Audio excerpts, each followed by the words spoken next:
Hey guys, so in this video we're going to be working with OpenAI Codex and I'll be building a to-do list app using Codex. So let's get started. Okay, so first what you want to do is come here in OpenAI Tools by Codex and then you'll download it for your platform, so either Microsoft or Windows. And you need to download it on your computer as it will give the application the ability to access your files, which is something that makes it different than using ChatGPT. Okay, so what we want to do is click download here, okay, and then that'll download Codex. Okay, and then once you have Codex downloaded, you'll just open it up. Okay, so it'll look like this, and then you just need to sign into your ChatGPT account. Okay, so what's awesome about Codex is, again, it can access your files directly on your computer and create and update, and just has more permissions compared to working with ChatGPT in the web. So it's a similar interface to ChatGPT. Okay, so what we want to do first is set up a folder.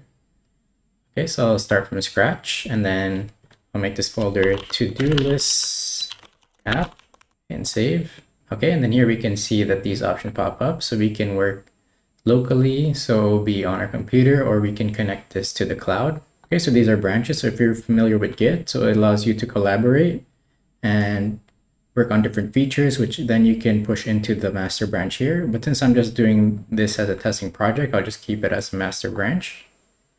Okay, so now I'll write the first prompt. So develop to-do list application where you can create, read, update, and delete tasks. Okay, and then we can say make it a Kanban board style feature. Okay, so it'll be like to do, in progress, and done. Okay, so there's technologies that should use JavaScript by default, so I just mentioned that. So please use React as the front end. Okay, I think this is good, just to keep things simple. And I'll click enter, so we can look over here. So this is the model, so it's using 5.5, and then the speed as well as the intelligence, so I just keep it as medium by default. And you can also use the voice feature here if you want to dictate through voice. Okay, so I'll just click enter now. Okay, so now it's going to create the workspace. Okay, and we can see it's listing the files now. Okay, so it's running commands here, so this is being done directly on your computer. Okay, great. So over here it's saying we just need to install the dependencies. Okay, so I'll just write number 2, so yes, and don't ask again. Okay, and then let's read what it's saying here. So dependencies install is taking a little bit while, so the implementations are taking place, and then it installed Node and added the React sources here. Okay, so now it's running npm install, so let's see the output then. Okay, and then we can see the files here that it had created. Okay, now it's asking if we want to run npm run dev, so we can see it in the browser, so that's what we want to see, so do yes. Okay, and then it's asking for permissions. So Codex would like to access files in your document folder, so I'll say yes. Okay, and then down here it says allow Codex to access localhost, so I'll say allow. Okay, great, so it seems like the application has finished. And then so it pasted it in my documents folder. Okay, and then it verified that npm run build passes, and then the features here are working.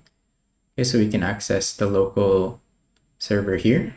Okay, and then here's the to-do list board. Okay, so now let's go into our local host here. Okay, so it opened up a browser here, and then I can go into full screen. Okay, so here's the application that I created. So I'll say make to-do list app. So use Codex to build a to-do list app. Make this to do, and then priority, and then the date. Okay, so it is working, so I'll say today. Okay, and add tasks. Okay, great, so it's over here. So that's creating, so we can edit it here. right? So we click that one and then we can edit it up here. So we'll just say updated, then save. Okay, and then that gets updated down here. Okay, and then we can edit the progress tab. So it's in progress, so it moves down to in progress. And then we'll make it done. Okay, so then it gets added down here into done. And then we can check the delete functionality. So awesome, so this is working. So it's a working to-do list application. Okay, so just open up VS Code and check out the code that was developed by Codex. Okay, so here's the to-do list folder that was created. And then we can see over here, it's the index file for the React app. And then we can see the sources here. So this is just the React code that was generated. Okay, so again, you can go in here and edit it directly. And since you have access to the files completely, you can even take this directly in Cursor or GitHub Copilot here if you're using VS Code.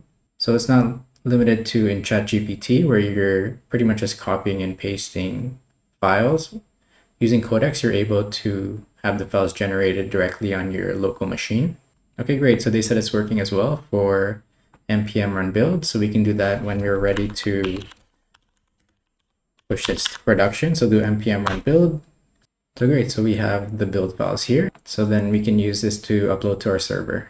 So let's go back here into Codex and just look at the other features. So again, you can follow up here with the application. Okay, so up here at the top, we're able to extract the files to VS Code. So instead of doing that manually, you can just click one of these applications. Okay, and then we have the terminal here as well. So we can do everything directly in Codex. You don't necessarily need to the code editor of your choice. It's just that's what I'm comfortable with. Okay, and then you can connect this to GitHub. So you can push it to your GitHub repository to push to production, if that's something you're looking to do. Okay. So lastly, let's look over the other features of Codex.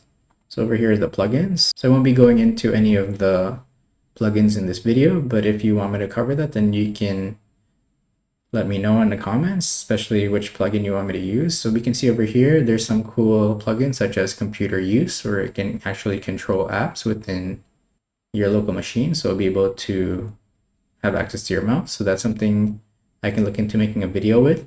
Okay, something cool as well here is automation. So we can set up like cron jobs. So we can say something here like, we can summarize, say, yesterday's sales and then give you a report, right? So we can do that here. Okay, so we can create the automation here. So we can say get sales reports daily. And then we can say get sales data from yesterday through Google Sheets. And then of course you'd have to connect your Google Sheets and create summary every day at 9 a.m., something like that, but it already states here, so daily 9 a.m. And then you can just create it here, and then you have to select a project. So I just select this one here, and then your model, and then your intelligence. And you can also use a template here, and then do create. Okay, so then this will be run every day at 9. Okay, so you have that. So I'll just delete that because I'm not using it. And then over here is Codex Mobile. So you have access to your Codex project directly on mobile. So that's something that can be useful, especially if you're running this, say, continuously, and then you're building like an app, and then you can get notified once it's completed. So that's something that I think is a good use case for the mobile version of the Codex. So great. So we were able to download Codex and use it to generate this Kanban style to-do list app. If you need any help with any web development or AI projects, you can contact me at mapletmedia.ca. Please like and subscribe to stay up to date on my latest videos, and thanks for watching.